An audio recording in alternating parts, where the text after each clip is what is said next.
De winterstop zit erop. Cambuur en Heerenveen hebben haar laatste oefenwedstrijd spelen. En beide clubs binnen nog op ziek naar een linksboeten. Welkom bij de Sportcast van Omroep Friesland. En de man die zit er weer klaar voor. De meest actieve AOW'er van Friesland, Geert van Tunen.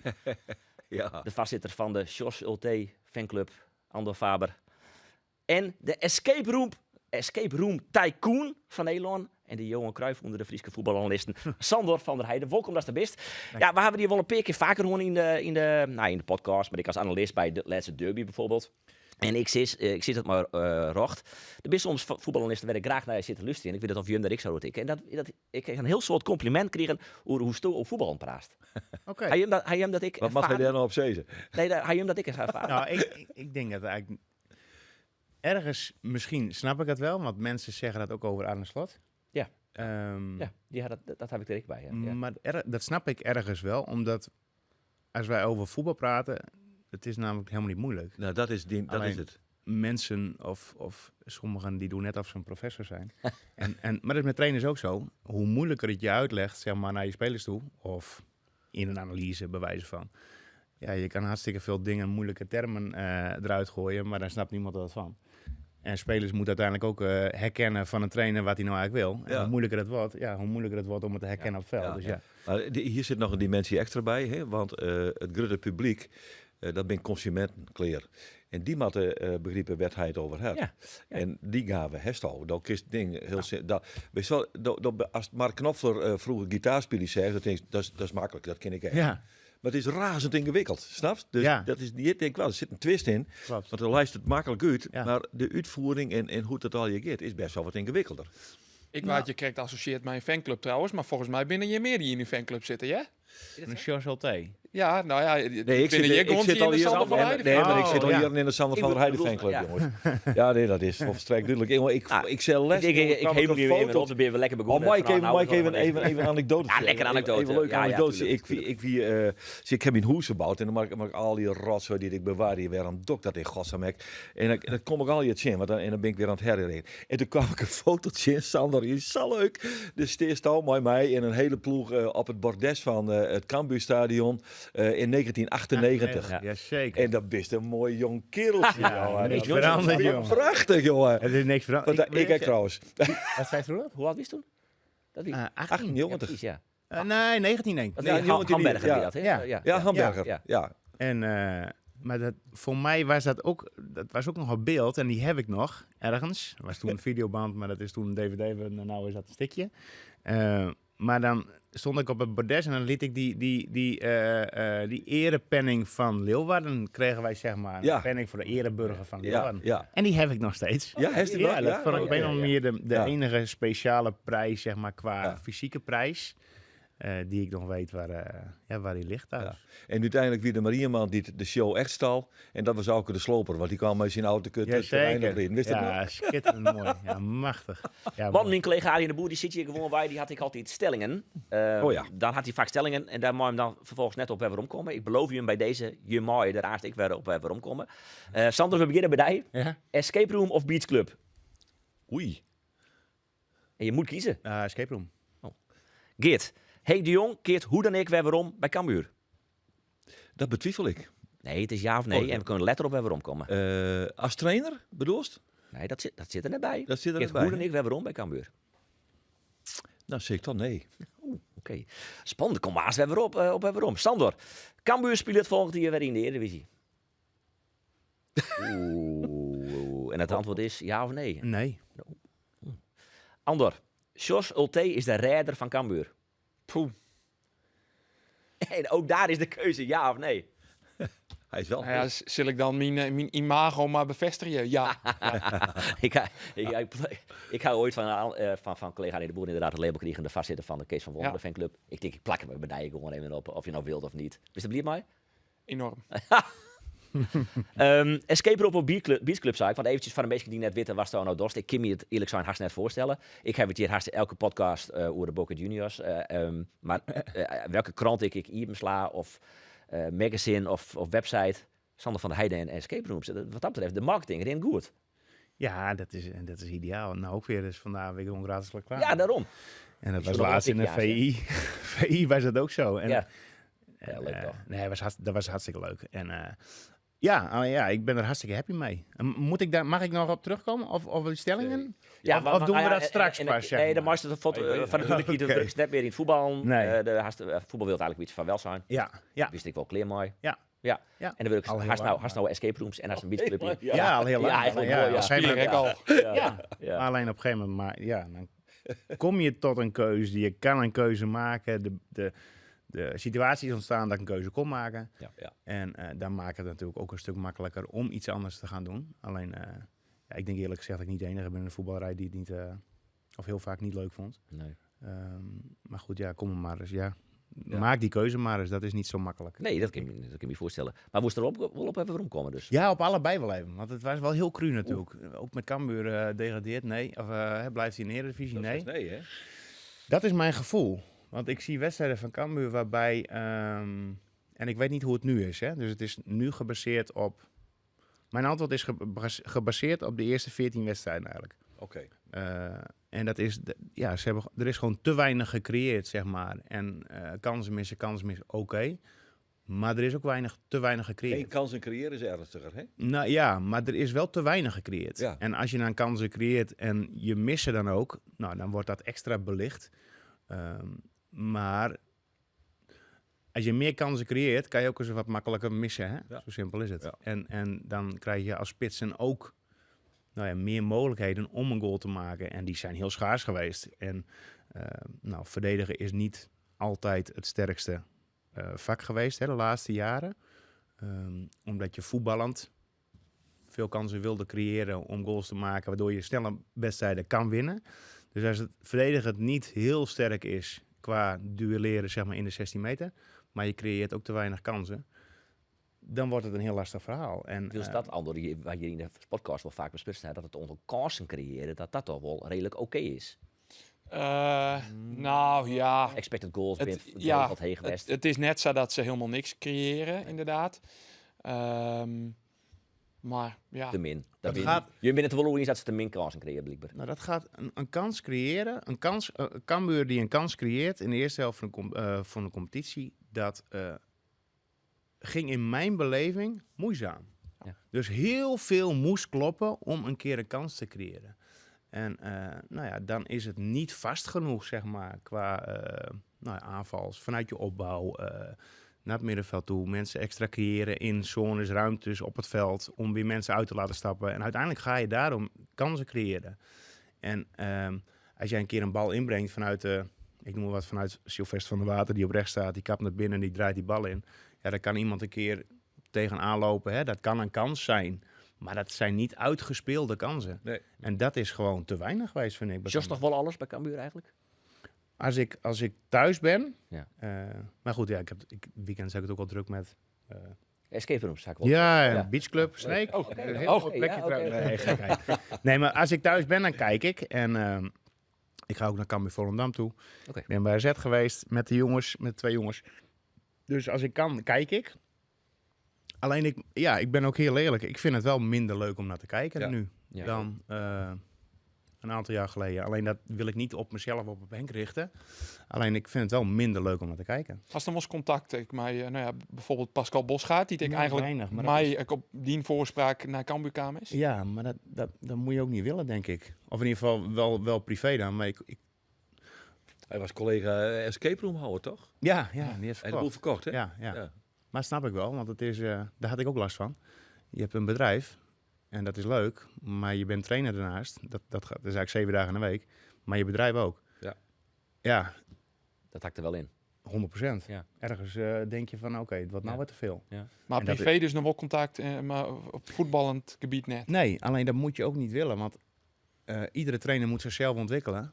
En ik kan wel zeggen, ja, je moet dit eigenlijk zo doen. Of je moet daar, hè, als die situatie 5-2, of dan moet je het zo uitspelen en dan kom je daar weer vrij.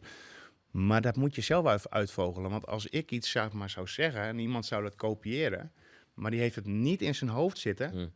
Komt het ook niet over? Nee, natuurlijk niet. Nee. Dan kan je het ook niet overbrengen. Want Nee. je hebt het niet in je hoofd zitten dan wat een ander wil. Dus je kan het ook niet overbrengen naar spelers en ook niet op trainingsvelden op het juiste moment een keer stopzetten. Omdat je het zelf niet, zeg maar, bedacht hebt, maar kopiëren wil of moet. Dus daarom moet je dat niet willen. Elke trainer moet zijn eigen visie hebben, Ja. zodat hij dat goed kan overdragen. Ja. Dat is de Cambuur Volendam. Dat is natuurlijk de kreker dit weekend. De nummer Santje en Cambuurtje in de nummer 18 FC Volendam. En om eventjes de stemming te peilen, zullen we eventjes contact hebben met Volendam. Dat toch wel mijn telegraafjournalist Nick Tol. Goedemorgen, Nick. Goedemorgen. Goedemorgen. Even voor de mensen die het niet weten. Je heet Nick, je heet Tol. Kom jij uit Volendam? Ja, dat is een voor de hand liggende vraag. Ja, hè? Oké, dat zo vermoeden al een beetje. Ja. Leeft de Is nu, wedstrijd een beetje daar? Sorry? Leeft de wedstrijd een beetje daar? Ja, zeker. Nou, ik moet al zeggen dat het sentiment onder de supporters van Volendam... Volendammers zijn sowieso altijd wel in de regel wel wat kritisch. Maar nu is het wel heel kritisch en zelfs een beetje cynisch na die eerste seizoen zelf. Dus dat merk je wel, dat ze allemaal zo'n gevoel hebben van moet het maar zien. Dus dat gevoel heeft wel een beetje. Maar ik heb wel het idee dat veel mensen er naar uitkijken. Ja, er speelt nogal wat bij Volendam momenteel. Wim Jonk is de trainer. Heeft de beginfase van de voorbereiding een beetje gemist. Volgens NH Nieuws vanwege een knieoperatie in het buitenland. Wel de spelers te horen kregen dat Jonk een week later nog vakantie zou hebben. Hoe zit dat nou precies? Ja, klopt. Nou, dat was een beetje de wereld ingeslingerd door Kees Kwakman, volgens mij, bij ESPN. Ja. En goed, ik heb toen die maandag dat Jonk terugkeerde, heb ik 2 uur met hem gezeten. En toen hebben we gewoon over van alles en nog wat gesproken. En ja, hij heeft gewoon echt, dat knieprobleem heeft hij al heel lang. En dat verhaal, die lezing die hij hield, dat verhaal klopt gewoon. Dus hij had echt gewoon nog wat meer tijd nodig om te herstellen van die knieblessure. En van wat ik begreep hebben ze ook uitvoerige gesprekken gehad de afgelopen weken. Want er is inderdaad wel een en ander gebeurd en er zijn wat bommetjes gebarsten. Ja. En dat gaat dan met name over wat wisselspelers die vinden dat ze horen te spelen in de basis. Henk Veerman bijvoorbeeld. Waarschijnlijk Onder wel. andere, ja, die is zeker een van de overalspelers. Maar ja, dit is gesproken en de lucht lijkt te zijn geklaard, van wat ik begrijp. Oké. En Henk zou ook afgelopen vrijdag was volgens mij, hij had een oefenwedstrijd tegen NAC Breda. Ja. Zou die ook gaan spelen, alleen toen raakte hij ziek, vlak voor de wedstrijd. Dus toen ging dat niet door. Maar goed, ja, je moet altijd afwachten natuurlijk. Hè. Als ze straks nog 3 keer op rij verliezen, dan kan alles weer anders voorstaan. Ja. Maar op dit moment hebben beide partijen wel tegen elkaar gezegd van we gaan met elkaar door. En dus het is, zo staat het op dit moment voor. Ja, ze gaan waarschijnlijk ook 5-3-2 spelen. Hè? Hij gaat echt wel een beetje van 4-3-3 naar 5-3-2. Ja, klopt. En dan wel met aanvallende wingbacks. Dus hij wil iets meer zekerheid inbouwen achterin. En op deze manier denkt hij dan toch nog wel flink te kunnen aanvallen ook. En dat het niet ten koste gaat van het aanvallende spel dat hij voor ogen heeft. Dus iets meer zekerheid, maar toch het aanvallende voetbal wel intact houden. En tegen NAC Breda zag je ook wel gelijk dat Robert Muren dan meer ballen krijgt vanaf de zijkanten. Ja. En daar heeft hij ook heel veel over geklaagd, ook bij Jonk. Dat hij daarvan baalde dat hij die ballen maar niet kreeg. En ja, hij maakte wel gelijk een hat-trick tegen NAC Breda. Ja, 4-1 dus, gewonnen. Ja. Ja, inderdaad. Dus die eerste helft speelden ze heel goed. En volgens mij na een uur ongeveer, toen hebben ze het een paar zelf al gewisseld. Dus toen werd het allemaal wat minder. Maar je kunt je afvragen wat het waard is. Hè. NAC is op dit moment ook niet in heel goede doen. Maar het geeft in ieder geval wat vertrouwen. Ik heb ze tegen Heerenveen zien spelen, Volendam-Heerenveen. En Volendam tikte Heerenveen de eerste helft helemaal van de mat. Met fris en afvallend voetbal. Die Karel Eiting was fantastisch. De tweede helft was het eigenlijk andersom. Elke aanval van Heerenveen was een kans. Vooral verdedigend was het fragiel. Heb jij het idee dat ze met dat 5-3-2 dat het daardoor wat stabieler gaat worden? Heb je daar een beetje vertrouwen in? Ja, ik heb echt werkelijk geen idee. Dus dat vind ik echt een heel lastige. Maar ik weet wel dat ze in het eerste seizoen zelf, van wat jij zegt, dat gevoel heb ik er ook wel aan overgehouden. Van dat ze vooral in de openingsfases van wedstrijden, dat ze echt heel goed voetbal speelden. Maar dat ze dan de kans niet afmaakten en dat opeens achterin dat het helemaal open ligt. Ja. En dat ze dan weer 2 goals om hun oren krijgen. En dan verlies je uiteindelijk. En dan gaat toch dat gevoel overheersen. En zeker als je dan 3 keer op rij verliest, dan denk je niet van, we speelden toch wel goed voetbal. Dus dan krijg je ook dat negatieve sentiment onder de supporters en die 5e kolonne die zich dan gaat roeren. Dus daar heb je in Volendam ook wel veel last van natuurlijk. Van die oud-voetballers allemaal die dan een gal gaan spuwen. Dus het is voor Jong niet makkelijker op geworden. De druk staat er wel volop. Ja. Maar goed. En in de winterstop hebben ze ook nog wat oefenwedstrijden gespeeld trouwens. Waar ze ook niet heel veel vertrouwen uit hebben getankt. Sevilla. Tegen Sevilla 7-0 volgens mij, of 7-1. Ja. En nog tegen een club uit het derde niveau van Spanje hebben ze ook 2-0 van verloren. En van Jong Ajax hebben ze nog verloren. Maar Dus, tegen Ajax zelf was het, ja, was het 4-4 tegen Ajax? Ja, zoiets. Maar Wij- speelde Ajax ook met een Ja, klopt. B-elftal, maar de internationals waren er niet. Ja, het was wel Ajax inderdaad, maar er was wel een soort B-elftal inderdaad. Daarom zei ik Jong Ajax. Maar dus goed. Die laatste wedstrijd tegen NAC was wel goed. Dus, en ze hebben een goed track record tegen Cambuur. Volgens mij hebben ze de laatste 4 uitgewonnen. Dat is dan toch nog iets waar ze zich aan vast kunnen houden. Want verder, Nick, proef ik toch weinig optimisme in het Volendamse kamp. Nou ja, goed. Wij zitten in Hamar volgende week. Ja. Dan wordt het dood over de gladiolen. Ja. Wat is er in Hamer in godsnaam te doen? Ja. Shorttrack, oh nee. Oh nee, andere schaatsen. Ja. EK allrounder sprint voor de duidelijkheid. Daar gaat collega Ander Faber ook naartoe, inderdaad. Ja. Vriendelijk bedankt, Nick. Wij wensen jou veel plezier in Hamar en sterkte dit weekend ook. Geen zorgen jongens, ik zal Nick opvangen Ja? zondag na die wedstrijd, na de nederlaag van Volendam. Ik geef hem een biertje en dan is hij dat gauw. Weinig stripclubs in Hamar, dus dat Ja. scheelt. Bedankt, Nick. De winnaar trakteert een biertje. Doen we. Oké, succes mannen. Oké, om. Dank je. Dankjewel. Oké, Dankjewel. doei. Hoi. Sander, ik zag jou fronsen op het moment dat 5-3-2. Nick Dol 5-3-2 zei en dat Wim Jong hoopt toch daarmee aanvallend te gaan spelen. Toen zag je jou kijken, zo van, nee, dat vind jij, Nou, dat weet vind jij je- helemaal niks, laat eerlijk zijn. Nou, kijk, het rare... kijk, je krijgt meer goals tegen, te veel goals tegen. Dus daarom ga je 5-2 spelen. Zeggen heel veel. Nou ja, dat gaan ze heel veel doen, hè? Want dan heb je zekerheid achterin. Maar als je dan hoort dat ze toch met beide backs heel aanvallend willen spelen, komt het eigenlijk op hetzelfde neer als jij met 4 man achterop gaat spelen. En je gaat met 1 back in een overlap aanvallen. Ja.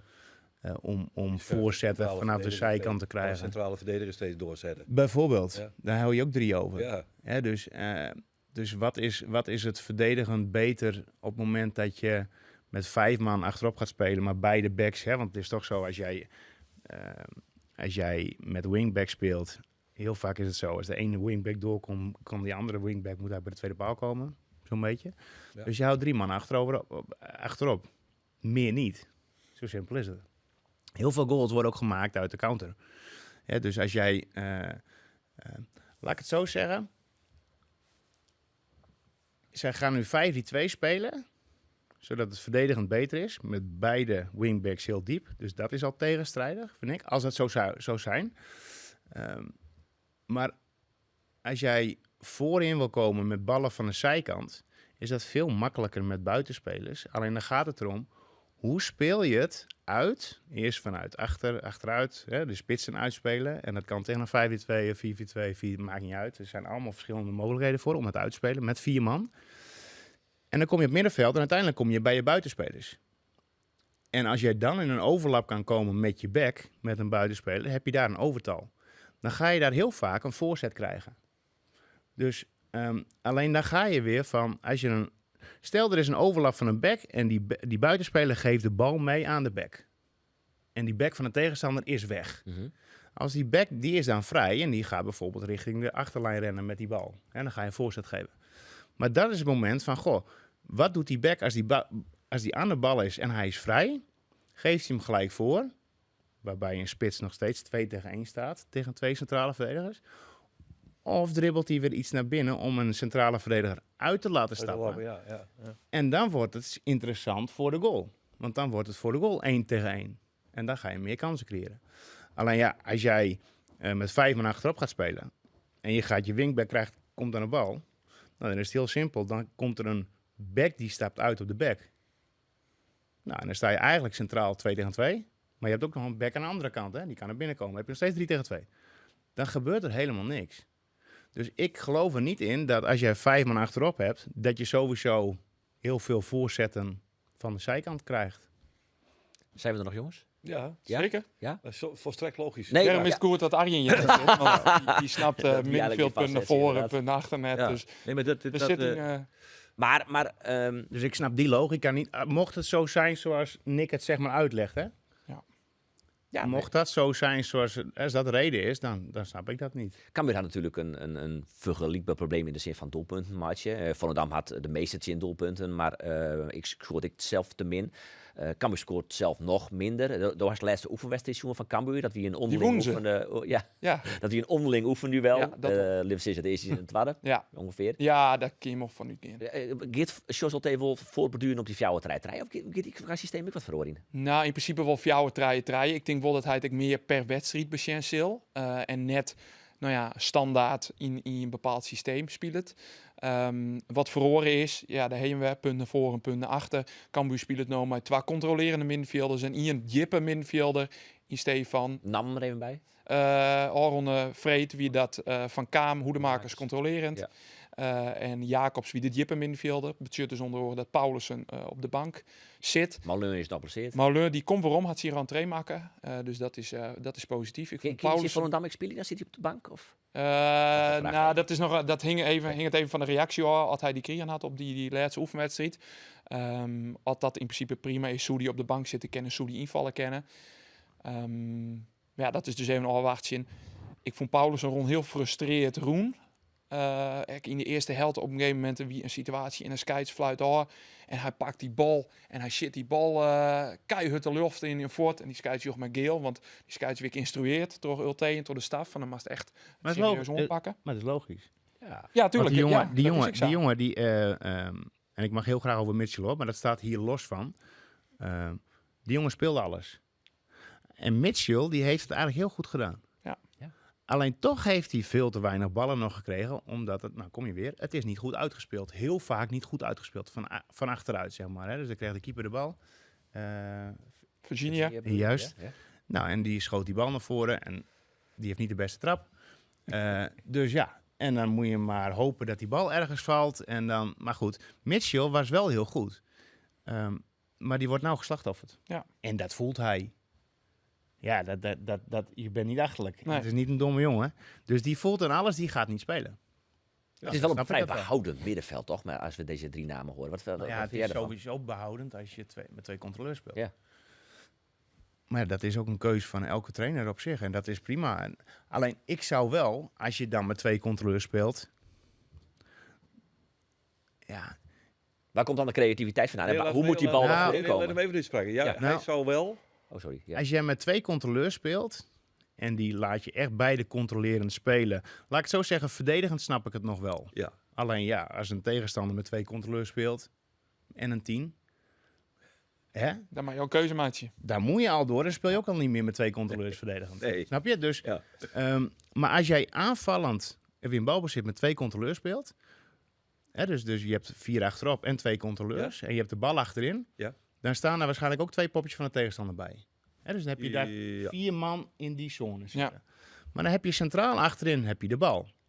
Dan is het heel druk voor je. Kun je hem daar net kwijt. Nee, en hoe meer mensen er zijn in een ruimte als je de bal hebt... Als je de bal hebt, moet je zo weinig mogelijk mensen in een ruimte hebben. Want dan kan je het heel makkelijk uitspelen, omdat de ruimtes groter worden. En als je de bal niet hebt, moet je heel veel mensen in een ruimte hebben om af te pakken. Maar als Cambuur nou dus de bal zou hebben met 2 controleurs... Ja, dan mis je eigenlijk die opbouw daar. Ja, of hij kiest ervoor om Van Kamer bijvoorbeeld dieper weg te laten spelen. Dat Vanuit, denk ik wel. Dat hoop Dat ik denk dan. ik eerlijk gezegd wel. Want anders moet je eigenlijk al met je bek hoger gaan spelen... en misschien een buitenspeler naar binnen. Maar dat moet wel allemaal kloppen. Ja.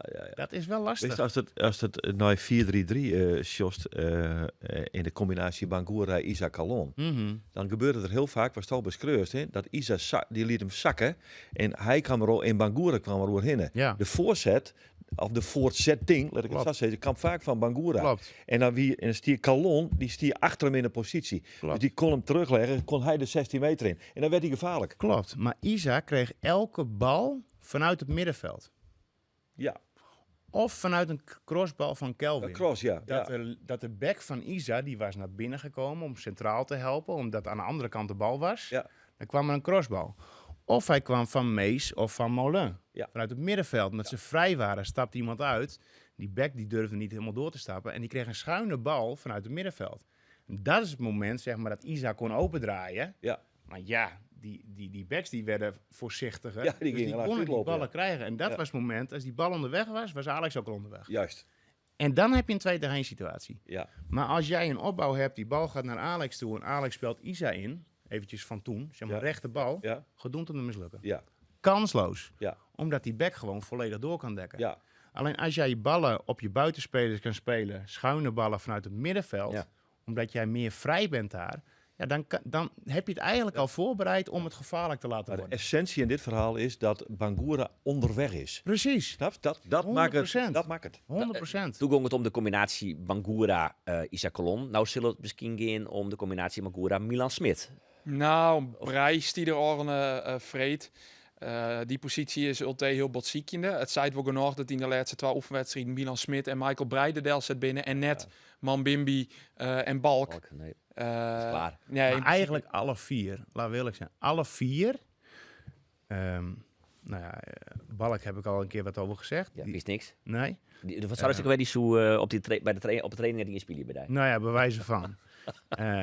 Maar die heeft... Stel, kijk, een buitenspeler die moet of echt een goede actie hebben. Ja. Dan heb je geen 2-1 nodig, want dan ben je gewoon veel te goed. Beter dan je tegenstander. Dat Ja. kan. Ja. Maar Cambuur zal niet betere spelers hebben dan... Dan iedereen eigenlijk. zo Cambuur is moet het structureel oors ompakken. Precies. Dus eigenlijk moet je overal een man extra proberen Ja, te creëren. precies. Juist. Waar je ook op het veld bent. Ja. En, maar Balk, als die de bal nou krijgt en er komt een overlap van Alex. Ja, ik zie Balk, maar ook en Milan Smit niet. Mambimbi. Bambimbi en ook Michael Breij. Want Michael is, vind ik, nog steeds een middenvelder met diepgang. Ja. Ik zie die jongens niet een bal met gevoel op een back meegeven. Nee. Snap je? Een balletje over 5 meter, Met de Oh. juiste snelheid, Dat. precies in de loop. zodat een tegenstander weer moet uitstappen. Ja, Snap je? juist. En waardoor het daar Ja. weer gevaarlijk Ja, komt. ja. Dat zie ik ze alle 4 niet doen. Nee. Dus eigenlijk kan je ze alle 4 wel afschrijven. Omdat, want, nou, voor die positie. Ja. Ja, Voor die positie. Ja, Ja. ze ben ik op Want zich je naar hebt links moeten nog. ja, want Ja. je hebt Nou een ja, wapen met Alex. Ja. En als je een hele goede linksbuiten zou hebben, zoals Isa, die was, Ja. dan wordt Van der Water veel beter. Dat had je toen met Lukoki, hadden we dat ook. We hadden Lukoki op rechtsbuiten. Ja. En die was de eerste helft van het seizoen was het helemaal niks. Kon alleen Nee. maar hard lopen, zei iedereen. Hij kon heel hard lopen en hij schoot elke Klopt. voorzet de Insulentenstraat op. Alleen we hadden op linksbuiten Rietsmeijer. En dat was een middenvelder. Ja, maar en ook die- nog een ja, linkspoot. maar die was goed, hè? Ja, maar niet op linksbuiten. Dan Nee. had hij op rechtsbuiten moeten staan.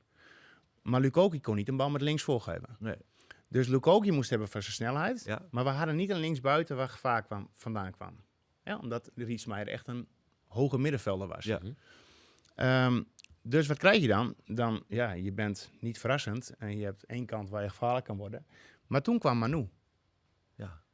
En Manu was een handenbinder. Ja. En Lukoki kreeg in één keer meer ruimte. En Lukoki werd in één keer goed. Ja. Maar Lukoki was net zo goed als voorheen. Snap je? Nou is Cambuur nog op ziek naar linksboeten. Die vind trouwens ik.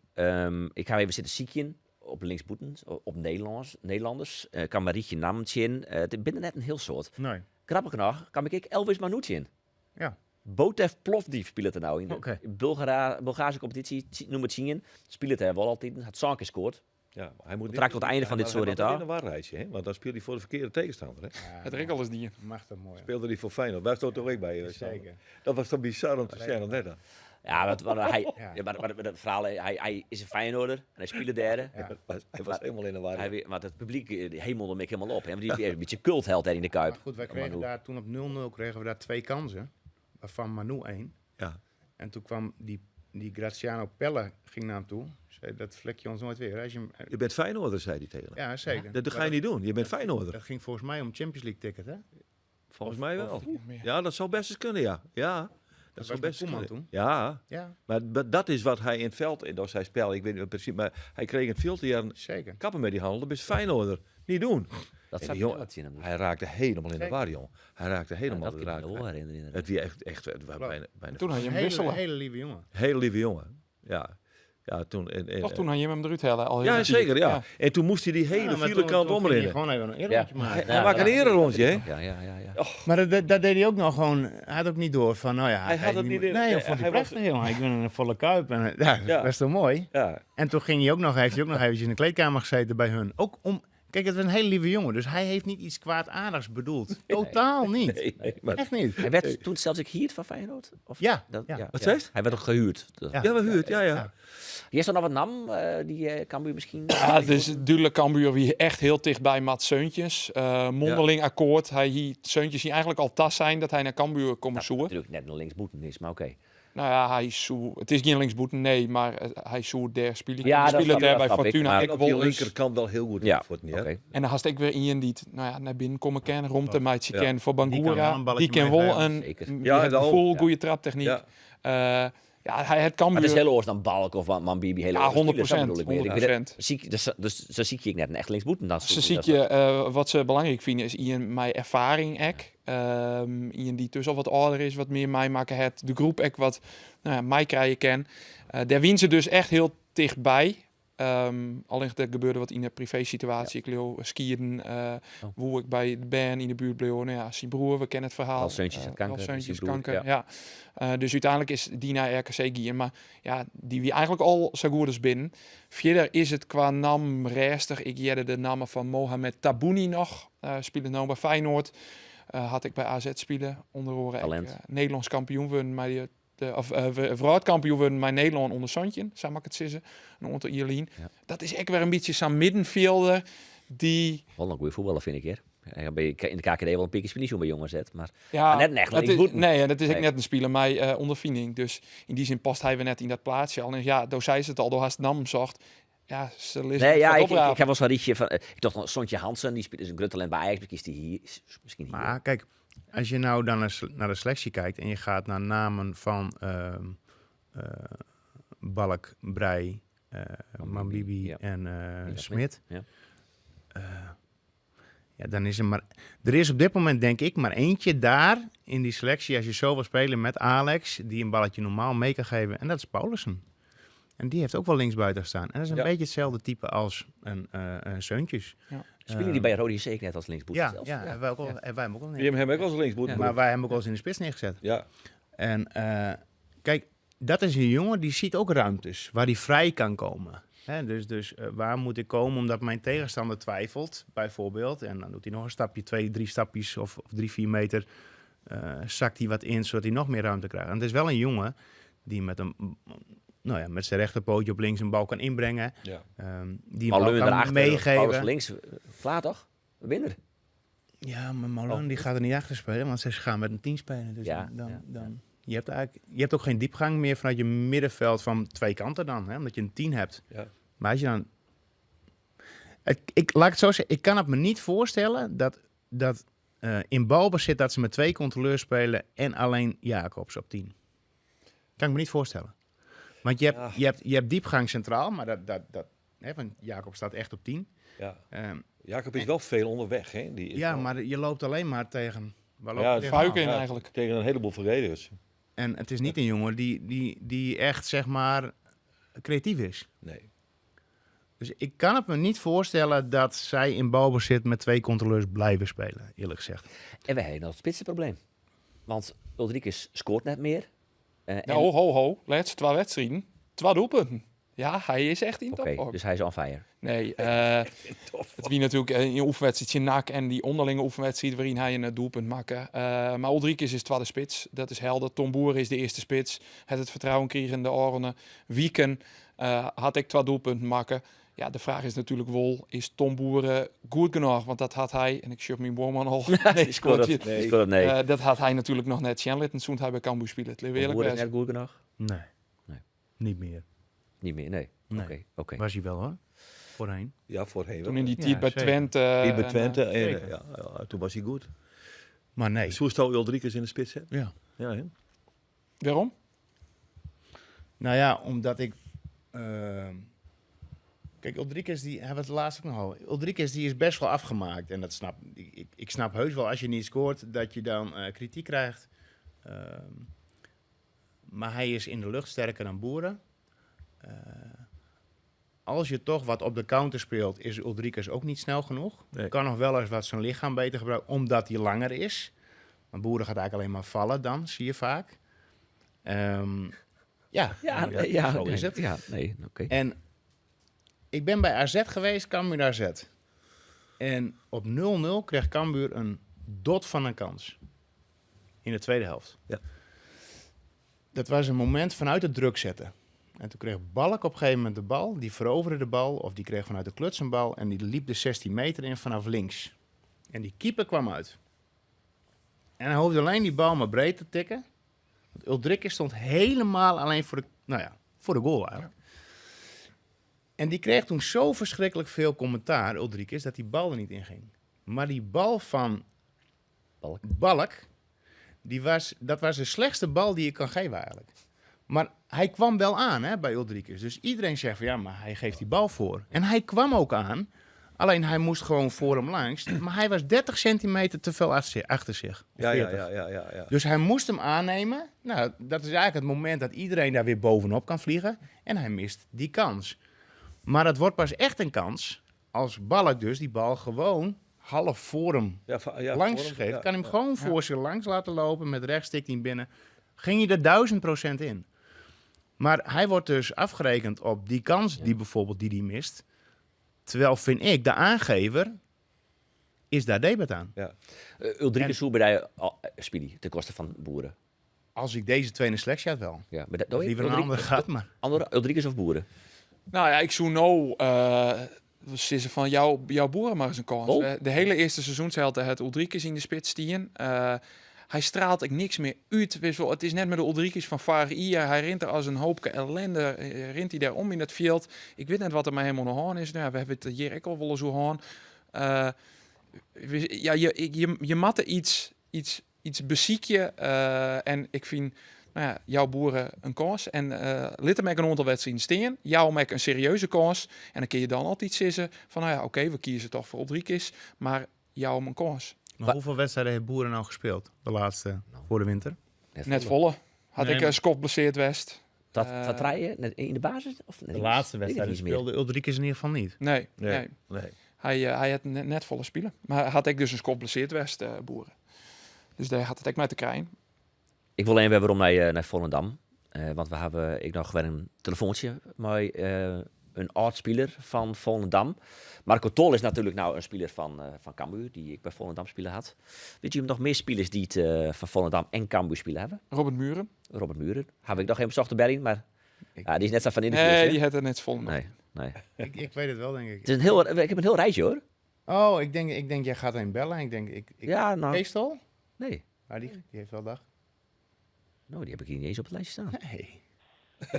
Ja, Goed zo. maar Sander. die had nooit echt volle spelen, toch? Dat wie een beetje de Klopt. derde spits of zo toen. Klopt. Machtig ventje. Ja? Ja. Die zei gewoon, ik kan helemaal niet voetballen, joh. Maar ik heb een contract en ik vind het zo mooi. En ik doe gewoon tegen het best. Maar hij kon hard schieten, hè? Ja?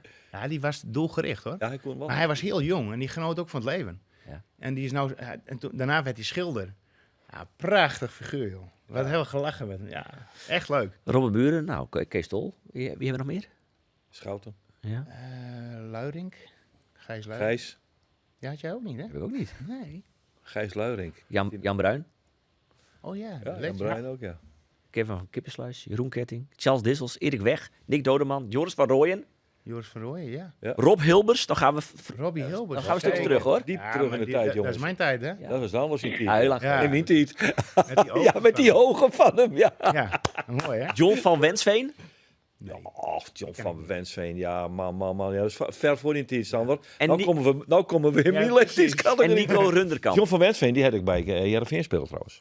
En Nico Runderkamp. En Nico, ja. Scoorde ooit van Ja. het middellijntje. Ja, Nico Runderkamp. Maar ja. zit er nou ertussen? Van, Erik Schouten. Goedemiddag. Goedemorgen is het nog. Goedemorgen is het nog, inderdaad, ja. Cappy. Het is, allerbeste wensen allemaal, hè. Beste wensen, ja, ook toegewenst. Ja, we gaan even voorbeschouwen op Volendam Cambuur. Dat zijn natuurlijk twee clubjes waar jij gespeeld hebt. Jij komt ook uit de regio Volendam. Is er dan één clubje waar jij nou het meest voor juicht komende zondag? Ja, dat is nog steeds Cambuur. Echt waar, hè? Ja, dat moet ik kan eerlijk dat? bekennen, ja. Hoe kan dat?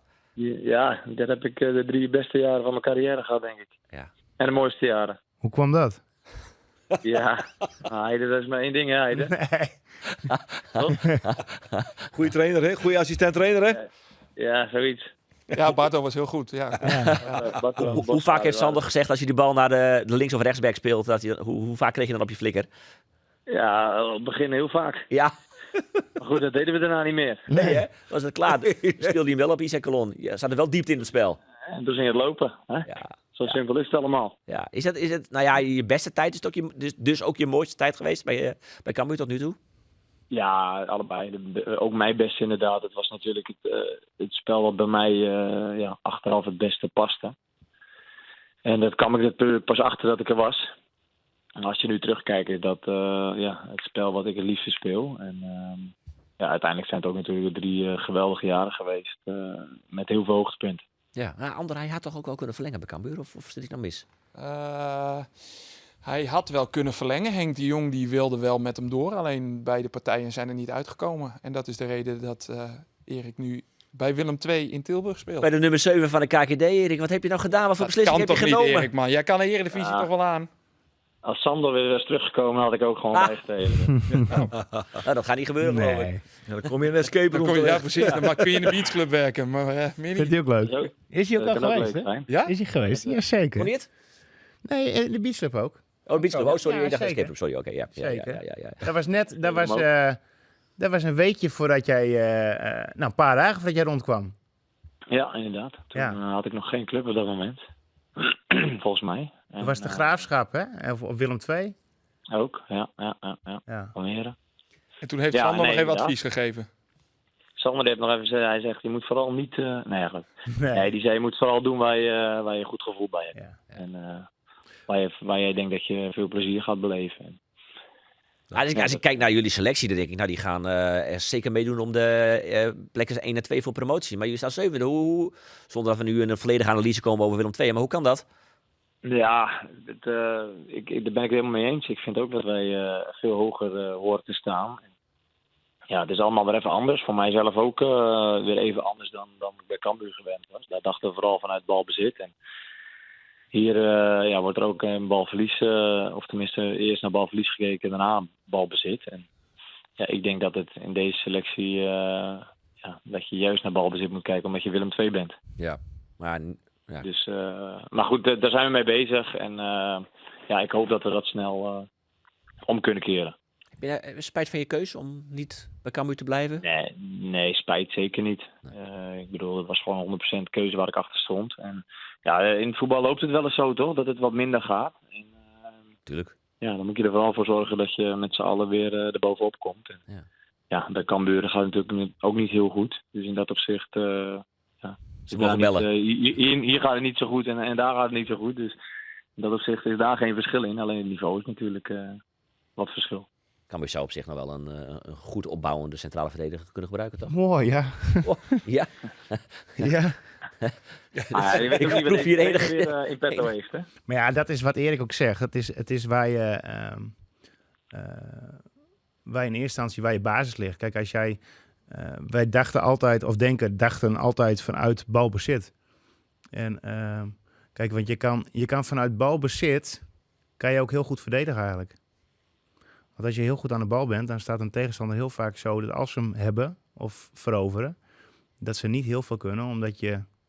omdat zij verkeerd staan op het veld, laat ik het zo zeggen. Leon Bergsma lijkt wel zeker van zijn plaats daar centraal achterin. Maar het is toch een beetje switchen. In de voorbereiding ook toch gehandeld tussen Marco Tol en Floris Mand. Ja. Wie gaat het worden, denk je? Marco Tol, verwacht ik. Ja. Oké. Ja. Wie zou McIntosh helemaal uit de gratie? Wat zei je, Erik? Ik zeg, is McIntosh helemaal uit de gratie? Of? Volgens mij gaat hij weer spelen. Hij heeft wel wat gespeeld de afgelopen weken in de oefenwedstrijden.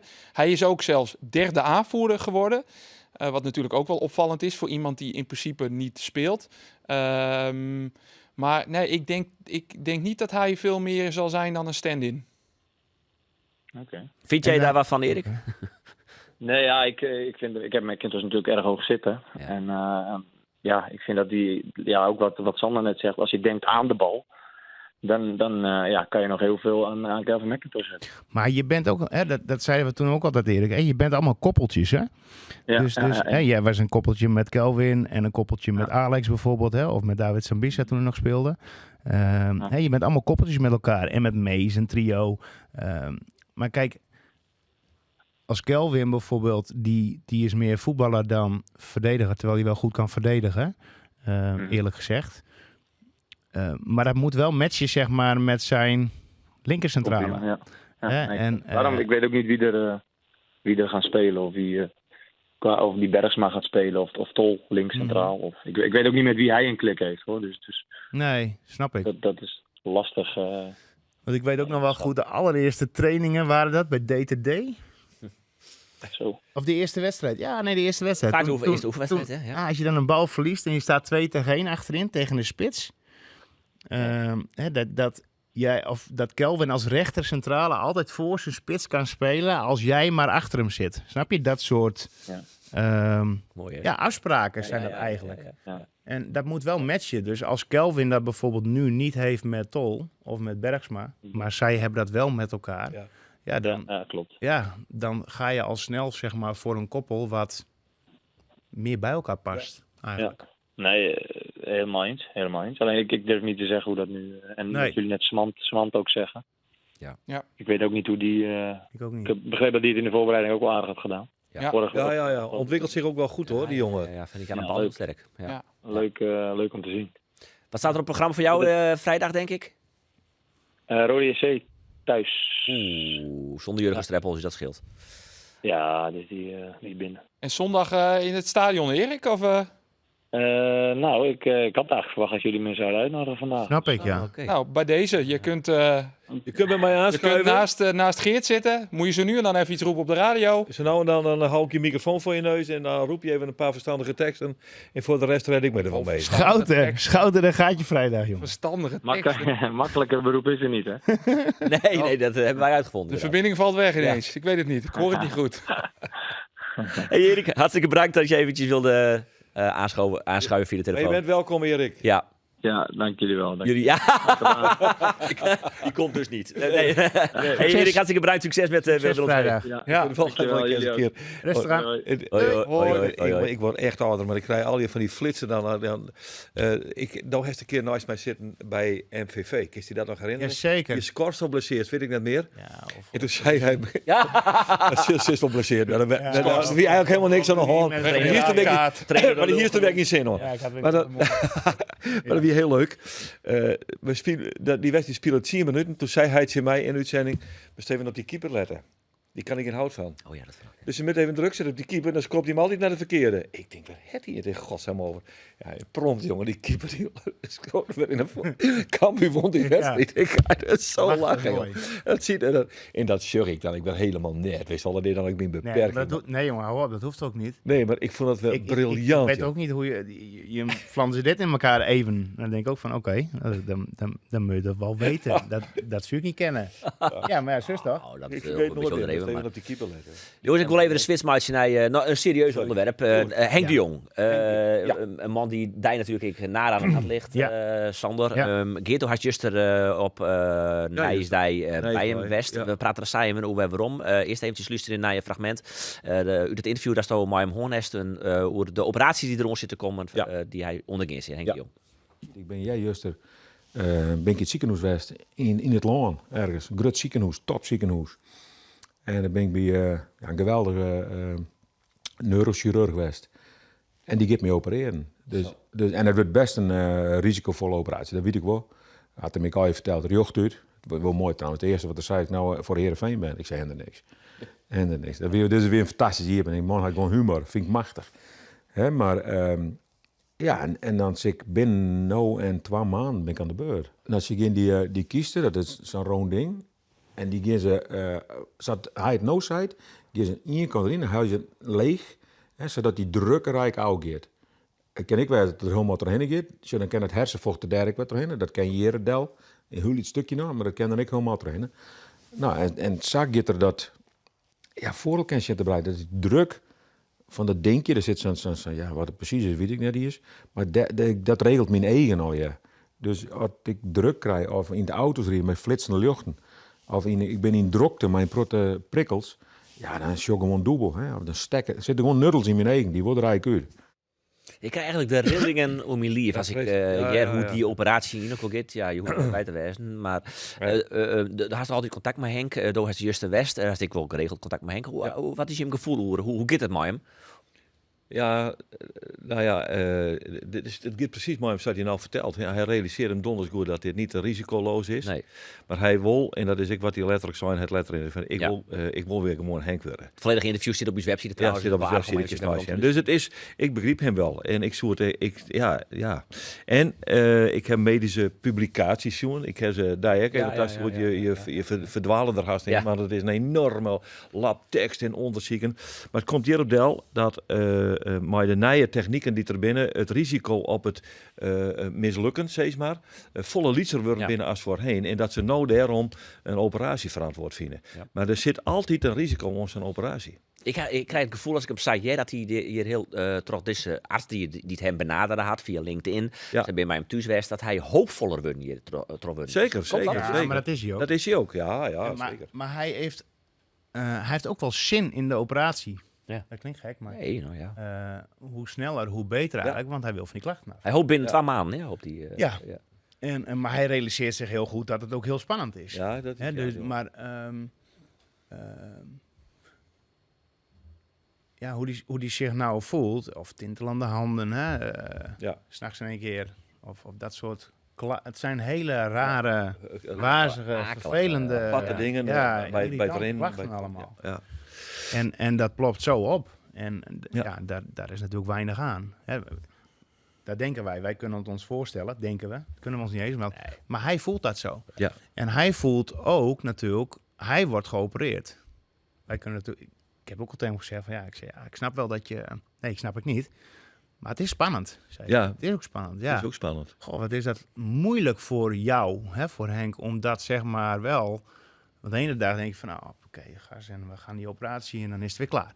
En de dag daarna kan het ook wezen, als het maar goed gaat.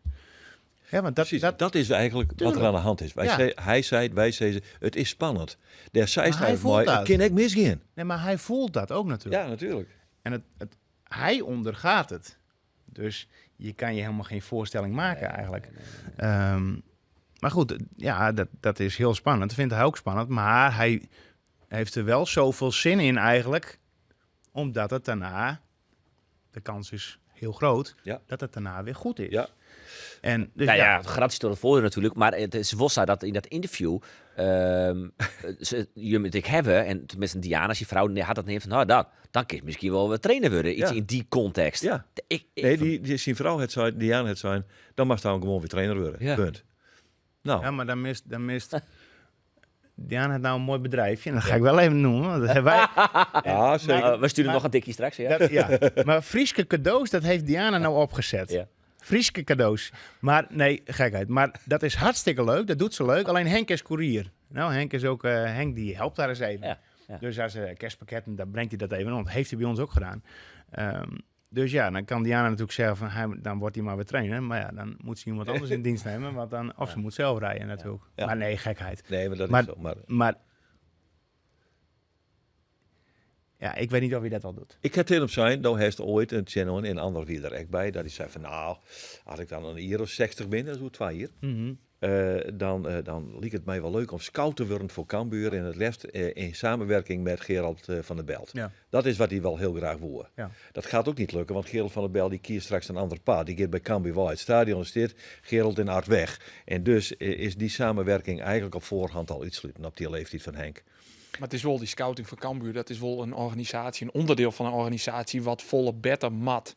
Ja, En is daar wel veel te winnen. Daar valt echt een hele Ja, hoop er is te winnen. een Dat wereld te mat winnen. zuiverhast vanuit de groen, Ja. maar dat opbouwd worden. Dus ja, daar lijkt een prachtige uitdaging. Ja. Maar Maar denkst je, Sander, dat Henk niet meer trainer wordt?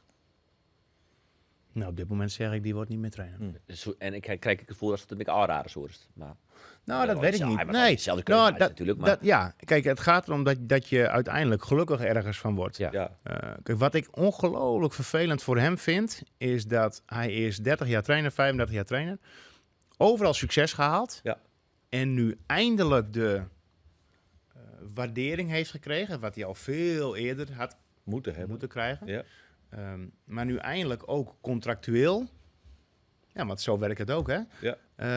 De waardering heeft gekregen en dan gebeurt dit in één keer bij hem. Ja. En dat vind ik gewoon, ja, dat vind ik onvoorstelbaar kloten Heel verwarrend, eigenlijk. ja. Ja. Ja. Dus ja, daar heeft hij zo lang voor gevochten tegen het amateurtrainertje, een goede amateurtrainer. Ja. Die stempel heeft hij zo lang tegen gevochten. Nou, dan heeft hij eindelijk die waardering gekregen die hij al dus verdiend heeft. En dan gebeurde dit. Ja. Nou, en dat vind ik gewoon, vind ik onvoorstelbaar hoe dat kan, zeg maar. En dat brengt mij eigenlijk ook wel op de gedachte dat als hij helemaal goed herstelt van deze operatie, dat hij denkt nog 1 keer. En dan tegen contractuele voorwaarden die passen bij wat ik presteerd heb. En misschien wel in het buitenland. Hij kon nou ook al naar het buitenland, toch? Hij kon naar Azië ook, naar een club. Nou, niet een misselijke club. Nee, Oh. ik mag het niet zeggen. Nee, ik weet welke club. Ergens op de wereld. Ja. Maar, Wij er kennen heel veel Zo wezen. voor me, ja. Ik heb hem beloofd. Ze eten sushi, heb ik gehoord. Wat zei het? Ze eten sushi, heb ik gehoord. Maar ja. En ook wel... maar er zit ook wel patat. Ja, is dat Ja? ook wel? Ja, Ja, ja. Oké. Maar Escape rooms, zit die direct? ik weet het niet, Geert. Nou ja, u komt er direct Ik- achter. Wat Het dat is is. leuk om dat Ja. straks te Ah, ontdekken. wees van het Weten we vooral kent er nog hopen heel dat laat. die Wees operatie precies. goed En is. dat is. dat gaat gebeuren. Dat is, en dat is eigenlijk echt wel. Ja, nou, dat is mooi. Dat is wel iets wat wij, wat iedereen met hem had. Je gunnen hem echt het allerbeste. Tuurlijk. Meer dan nog als laten we zeggen, journalistiek noodzakelijk is. Mhm.